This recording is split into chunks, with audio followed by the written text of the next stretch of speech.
اور اس کے بعد بس میری بات ختم ہے، انشاءاللہ خطاب ہم آگے سنیں گے کہ کچھ چیزیں وہ ہوتی ہیں جس میں بندے کو اختیار نہیں ہوتا، وہ فطرتی تقاضے ہوتے ہیں، بائی نیچر ہیں آپ میں، یعنی کچھ چیزیں تو وہ ہیں نا جو آپ کے اختیار میں ہیں، کچھ ہیں آپ کے اختیار میں بھی نہیں ہیں۔ حضرت ابو بکر صدیق رضی اللہ تعالی عنہ، آپ کا رسول اللہ صلی اللہ علیہ وسلم سے والہانہ عشق اور محبت اس انداز تک پہنچ گیا اور اس مرتبے تک پہنچ گیا جہاں انسان کے بس اور کنٹرول میں بھی چیزیں نہ رہیں، ابو بکر صدیق کے کنٹرول میں رسول اللہ کی محبت کے رچ بس جانے کی وجہ سے وہ بھی کنٹرول میں آ گئے، کوئی اختیار ہی نہیں ہے۔ اگر آپ کا ہاتھ کسی کرنٹ پہ چھوئے تو آپ ہاتھ پیچھے کرتے ہیں، یہ نہیں کہ کرنٹ کو فیل کرتے ہیں کتنا ہے پھر پیچھے کرتے ہیں، گرم چیز کو چھوئے ہاتھ پیچھے ہے، اس میں بندے کو اختیار ہے۔ میری بات سمجھ آ رہی ہے؟ ریفلیکس ایکشن میں بندے کو اختیار، آپ چلتے ہوئے پاؤں میں کانٹا چبھ جائے آپ کا پاؤں فوراً اوپر ہوگا، یہ نہیں کہ آپ کانٹے کی درد کی کیفیت کو محسوس کریں گے پھر پاؤں اٹھائیں۔ کیوں؟ میڈیکلی یہ فطرت کا تقاضا ہی ایسا ہے جس میں بندے کو کوئی اختیار نہیں ہے۔ ابو بکر صدیق تیرے عشق پر بھی قربان، تیری محبت پہ بھی قربان، ایڑی لگا رکھی ہے، سانپ ڈس رہا ہے، لم یتحرک مخافت ان ینتبع رسول اللہ صلی اللہ علیہ وسلم۔ جہاں فطرت کہتی ہے کہ بندے کا اختیار نہیں، ابو بکر صدیق کا عشق کہتا ہے محبت مصطفیٰ میں یہ بھی ساری چیزیں میرے بس میں آ گئی۔ آپ نے پاؤں کو حرکت بھی نہ دی کہیں میرے آقا بیدار نہ ہو جائے۔ لائیے کوئی ایسا ایک مثال تو لے کے آئیں، کوئی ایسا واقعہ تو لائیں جہاں فطرتیں بھی بس میں آ جائیں، جہاں فطرتیں بھی انسان کے کنٹرول میں آ جائیں، اس عشق اور محبت کی کیفیت کو سمجھنا ہو تو ابو بکر صدیق رضی اللہ عنہ کی محبت کو دیکھیں، کیسے خون جگر سے شجر اسلام کو آبیار کیا، اور جس وقت سام کا زہر جسم میں چلا گیا اور اس درد کی کیفیت میں ہے، اور جب آنسو گرتے ہیں نیچے چہرہ مصطفیٰ ہے، اور یہ جملے کے بعد میری بات ختم ہے، اور اس سے آپ سمجھیے گا کیسے آپ نے خون جگر سے شجر اسلام کو آبیار کیا، اور آقا علیہ الصلوۃ والسلام سے والہانہ محبت۔ اب آقا علیہ الصلوۃ والسلام بیدار ہوئے، پوچھا ابو بکر کیا ہوا؟ آپ کسی بڑے سے بڑے مفتی شیخ استاذ کے ساتھ جا رہے ہیں، چلتے چلتے اچانک کانٹا چبھ جائے تو پاؤں اٹھ جاتا ہے، تو اب آپ سے اگر آپ کے شیخ اور مرشد پوچھیں کیا ہوا تو آپ جتنا بھی ادب کریں آپ ایسے نہیں کہیں گے عالم نبی فاضل جلیل استاد العلماء مجھے کانٹا چبھ گیا۔ وہاں جو عربی گرامر پڑھتے ہیں اساتذہ موجود ہیں، ان کے سامنے ہم کیا بات کریں؟ ہدایت النحو میں اس کو التحذیر کہتے ہیں، وقت مختصر ہو تو عامل کو محذوف کر کے معمول کو ذکر کیا جاتا ہے۔ قاعدہ بھی یہ ہے، اصول بھی یہ ہے، لیکن میں نے پہلے کہا جہاں فطرتیں قربان ہو جائیں وہاں جملوں کی کیا بات ہے۔ سانپ نے ڈسا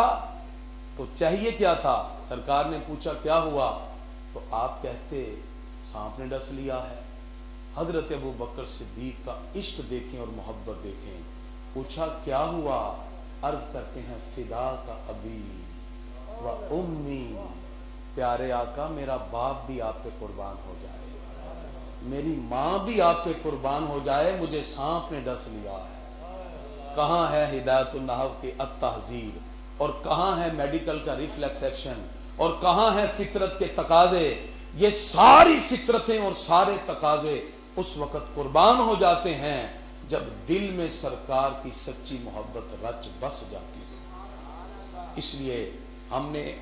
الحمدللہ اتنے پروگرام کیے، لیکن یقین کیجئے ہم یہ بات واضح طور پہ کہہ رہے ہیں، حضرت ابو بکر صدیق رضی اللہ عنہ کے خصائل اور فضائل کا ایک باب بھی ہم پورا نہیں کر سکتے۔ 60 موضوعات بنانے کے باوجود ابھی سلسلہ چل رہا ہے، اور ہم دعا کرتے ہیں اللہ تعالیٰ مجلس علماء نظامیہ جن کی سرپرستی میں ہمیں حوصلہ ملتا ہے، اور ہم انشاءاللہ اور مضبوطی کے ساتھ آگے بڑھتے ہیں۔ اس وقت بڑھتی ہوئی فکری آوارگی اور نظریاتی طور پر جو اس وقت افراط و تفریط کا معاملہ چل رہا ہے، اللہ ان تمام معاملات میں ہمیں اپنے بزرگوں کا دامن تھامنے کی اللہ توفیق عطا فرمائے۔ اور جس محبت کے ساتھ آپ نے ساتھ دیا، چونکہ آپ روز آتے ہیں سردی کے موسم میں بھی اور اتنے شوق سے آ رہے ہیں،